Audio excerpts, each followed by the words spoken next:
La procrastination, qu'est-ce que c'est? C'est de remettre au lendemain les tâches qu'on doit réaliser. Et le truc, c'est que procrastiner sur le long terme, ça emmène vers des choses qui sont assez contraignantes. Quand on procrastine, on rate plein d'opportunités dans différentes sphères de notre vie, que ce soit au niveau des rencontres, des opportunités de carrière, des projets. Et c'est aussi un peu pour ça que j'ai décidé de faire des vidéos sur IGTV, puis sur YouTube. C'est pour qu'on puisse s'entraider pour vaincre la flemme et gagner cette bataille contre la procrastination. Du coup, on se lève, on change et on essaie de trouver des solutions pour vaincre cette bestiole qui est assez contraignante à mes yeux. Voilà, on n'a pas le temps, c'est parti. Vous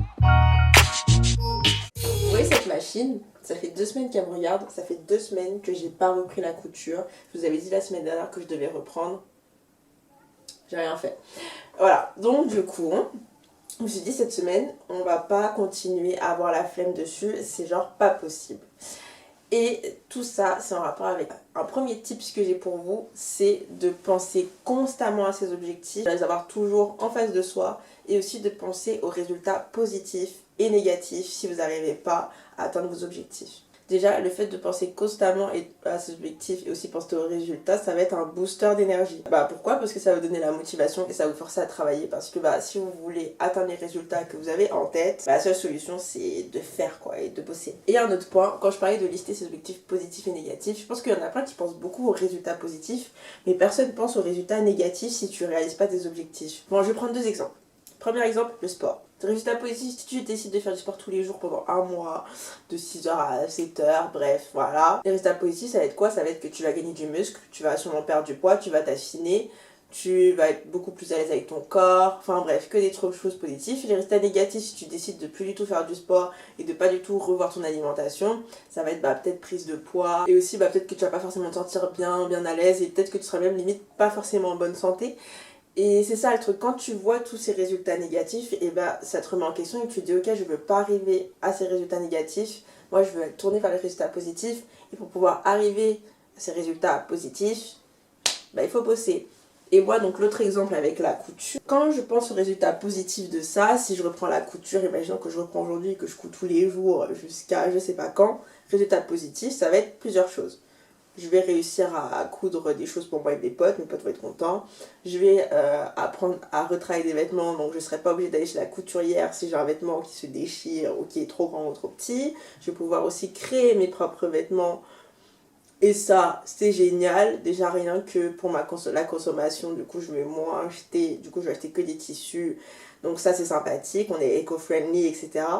Donc voilà, que des bons trucs. Résultat négatif, si je décide de toujours procrastiner et me dire que je coudre demain et le lendemain, je vais coudre demain et le lendemain, je vais coudre demain, enfin bref. Si je dis ça tout le temps, donc ça veut dire que du coup je vais jamais reprendre la couture. Les résultats négatifs, ça va être quoi? Ça va être plusieurs choses. J'aurais dépensé de l'argent pour rien. J'aurais acheté une machine à coudre pour rien. J'aurais acheté des tissus pour rien. Je vais pas renforcer mes connaissances dans une nouvelle compétence que je voulais vraiment apprendre, donc je vais être frustrée parce que c'est moi toute seule qui ai décidé d'apprendre à coudre. Bon, j'ai une presse à finir, mais j'ai extrêmement la flemme de la faire. Genre, j'ai pas envie. En plus, c'est pour l'école. Il faut que je fasse la presse pour l'école, mais j'ai la flemme. Genre, je suis genre archi de tension. Pour pallier à ça, je vais essayer de me donner une petite récompense. Ça va être quoi? Ça va être que si je termine la presse avant midi, j'aurai le droit de m'acheter des sushis parce que j'ai grave faim, vu que là, je suis en jeûne intermittent. Je crois que là, je suis en train de jeûner depuis 17h. Et j'ai la flemme de me faire à manger. Du coup, ça sera ça ma récompense.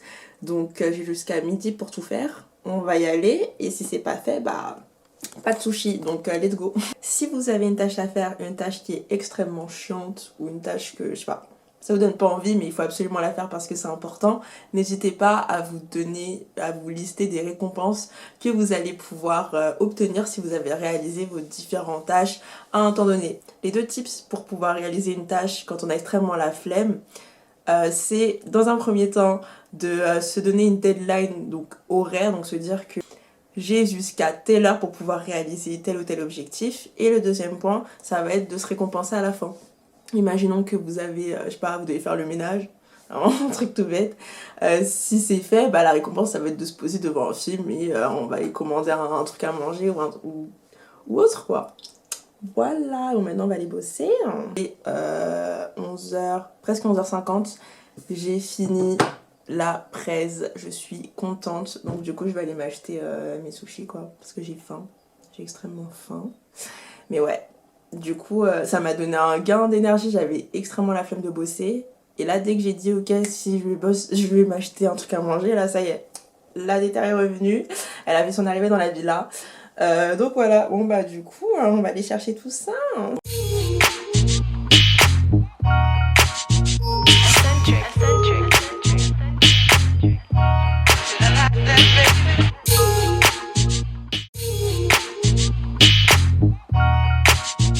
Bon, je pense comme vous pouvez le voir à ma tête, on est le matin.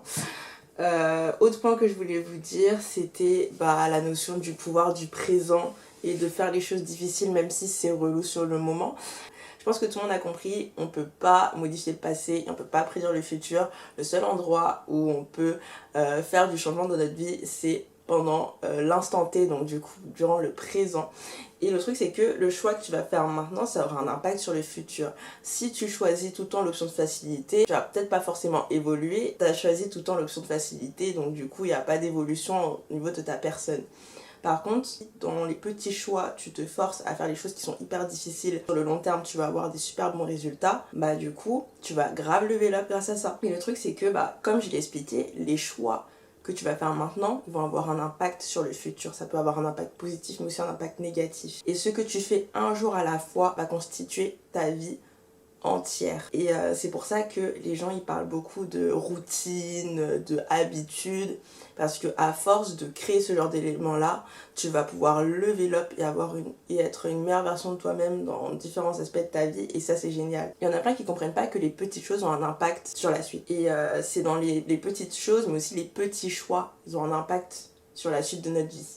Par exemple, si tu as le choix entre tout de suite, imagine que tu as le choix entre faire du sport et regarder Netflix, je pense que tout le monde va dire regarder Netflix parce que c'est l'option de facilité, c'est simple, c'est cosy, c'est chill, tu prends plaisir et tout.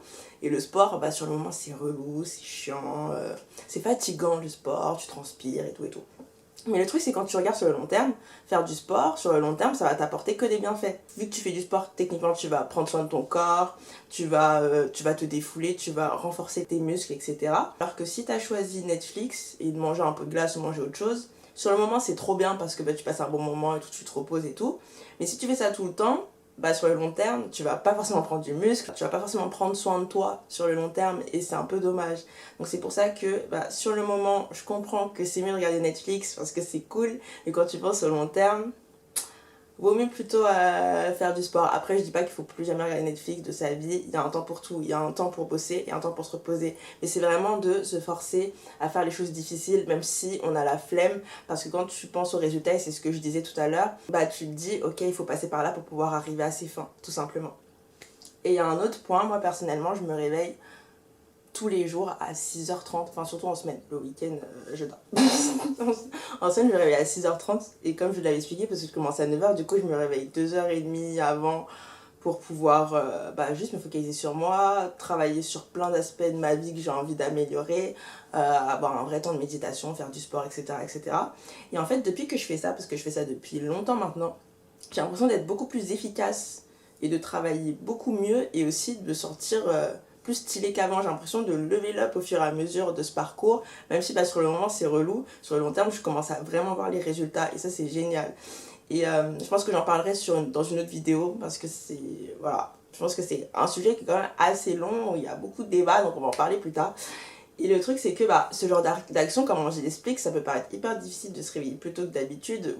Les gens je pense qu'ils préfèrent tous dormir, ce que je conçois totalement. Mais le truc c'est que quand tu vois ce genre de résultats sur le long terme, tu te dis qu'en fait ça vaut vraiment le coup. Donc c'est pour ça que se focaliser sur le présent et de choisir les éléments les plus difficiles, même si je sais que c'est contraignant, c'est aussi la solution pour pouvoir essayer de vaincre la flemme.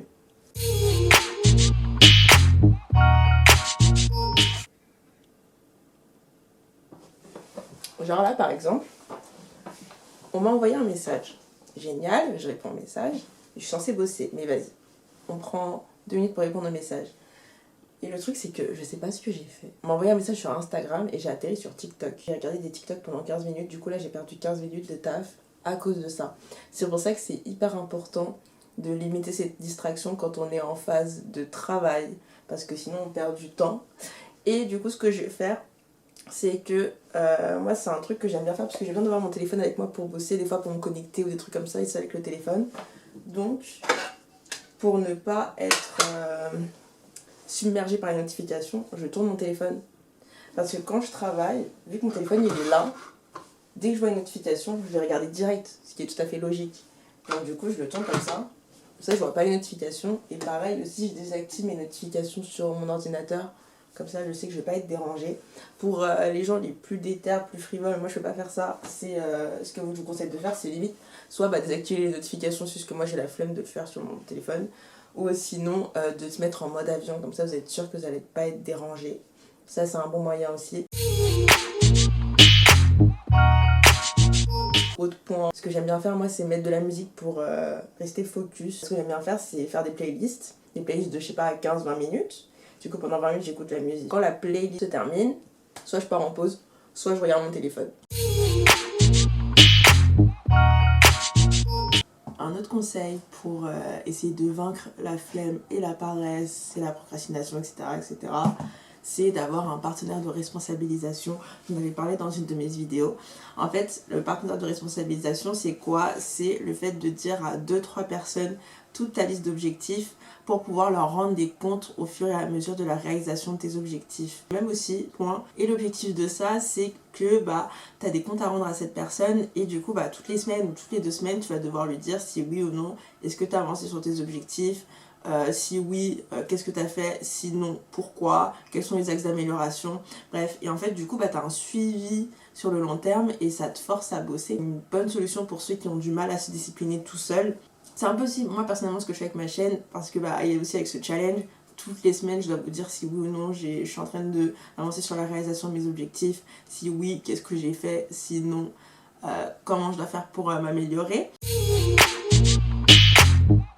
On passe à la revue de la semaine. C'était une semaine qui était assez atypique dans le sens où je suis rentrée chez mes parents mercredi soir et là je suis toujours chez mes parents.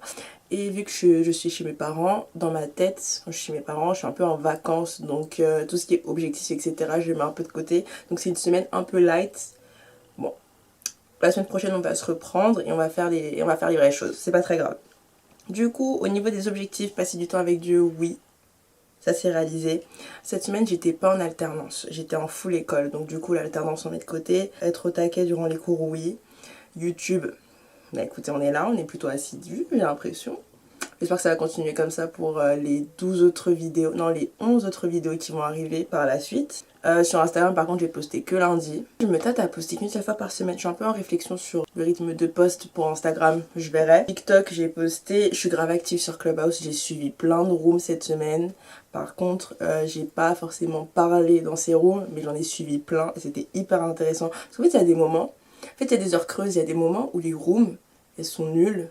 Et c'est le soir entre 18h et 22h, les rooms elles sont ouf. Donc du coup, je pense qu'il faut vraiment que je me connecte à ces heures-là pour voir des belles rooms. Rangement, ouais. Le Miracle Morning, je ne l'ai pas fait jeudi et vendredi. Parce qu'encore une fois, vu que je suis chez mes parents, j'ai pas forcément envie, j'ai juste envie de dormir. Donc voilà, je me suis autorisée 2 jours où vas-y, j'ai pas fait, mais c'est pas grave. Sport pareil, sport j'ai fait que le lundi.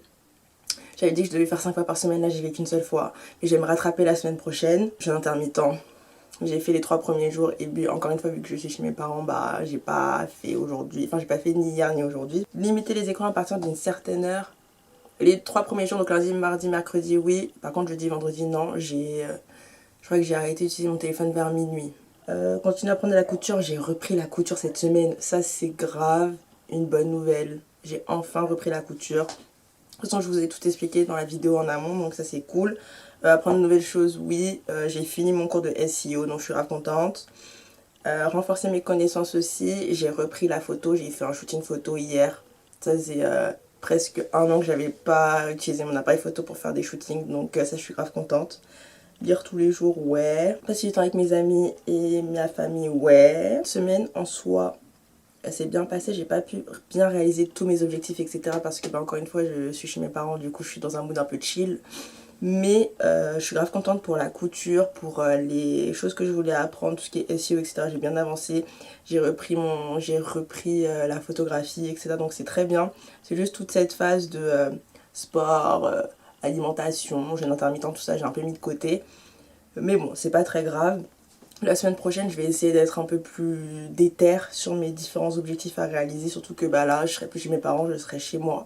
Donc, je serai plus apte à me focaliser sur mes objectifs vu que je serai toute seule. À ce moment, chers The Love, où je vais vous partager 5 comptes. On a Create with Zaina ou Zaina Christ. Et si on avançait, Inside a Black Queen, Greg Dossier et L'Inadorable. Premier compte, c'est Create with Zaina ou Zaina Christ. Donc c'est une consultante en stratégie social media et elle fait beaucoup de contenu dans le domaine de la mode, de la créativité et aussi beaucoup de contenu en rapport avec la motivation. Et j'aime vraiment trop ce qu'elle fait. Je trouve qu'elle a une créativité de dingue. Elle a un don dans ce domaine-là. Elle fait aussi plein d'autres projets en annexe par rapport à cela. Donc je vous invite vraiment à regarder. Et vraiment, ses contenus sont juste dingues. Je l'ai découverte grâce à Oli Ghetto, il me semble. Et vraiment, rien à dire. Genre, archi stylé. On a un deuxième compte qui est Et si on avançait. Donc c'est une coach en organisation. Elle fait aussi des podcasts. Et je l'ai connue grâce à ma sœur, Ashley. Elle m'avait dit de la suivre, donc du coup j'ai regardé et je suis archi fan de son contenu. Elle poste hyper régulièrement sur tout ce qui est organisation, dev perso, motivation. Et ses posts sont hyper intéressants, donc je vous invite vraiment à regarder. On a aussi Inside the Black Queen que j'ai découvert sur Instagram, je sais même plus comment, mais vraiment super belle découverte. Où elle, c'est un peu plus lifestyle, mais elle fait beaucoup de posts en rapport avec la motivation, en rapport à sa vie personnelle, et je trouve ça hyper motivant aussi. Et son feed, il est super joli. J'ai aussi Greg Dossier, je vous avais parlé rapidement sur mon Instagram en début d'année. Donc en fait lui c'est un youtubeur qui fait des vidéos par rapport à l'organisation, surtout pour les étudiants, ce qui me semble qu'il est en droit.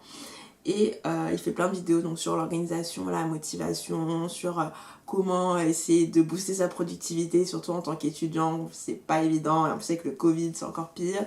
Et vraiment ces vidéos ils sont archi cool, donc je vous invite à regarder ça. Et la dernière personne que je voulais vous présenter, c'est L'Inadorable que j'ai découverte cette semaine, je sais pas comment, mais vraiment je crois que c'était ma meilleure découverte de la semaine. Et c'est une youtubeuse qui fait aussi beaucoup de vidéos sur l'organisation et la motivation pour les étudiants. Et j'aime trop son montage, j'aime trop son univers. Vraiment son feed sur Instagram mais aussi ses vidéos sur YouTube sont vraiment top. Il y a de très très bons conseils. Et c'est une personne qui motive bien les gens. Donc franchement je vous invite aussi à aller voir ça. Je vais vous mettre de toute façon leur Instagram et leur chaîne YouTube s'ils ont un compte YouTube d'infos tout simplement. Et n'hésitez pas, si vous connaissez d'autres comptes dans ce domaine là, que je puisse partager dans mes prochaines vidéos et mes prochains challenges, ça me ferait vraiment plaisir. J'aime trop découvrir des nouveaux comptes. C'est tout pour moi, j'espère que cette vidéo vous a plu. N'hésitez pas à me suivre sur les différents réseaux sociaux qui vont s'afficher sur l'écran, aussi à vous abonner et activer la cloche de notification pour être notifié lorsque je sors une nouvelle vidéo en rapport avec le challenge. Et je vous dis à la semaine prochaine. Salut!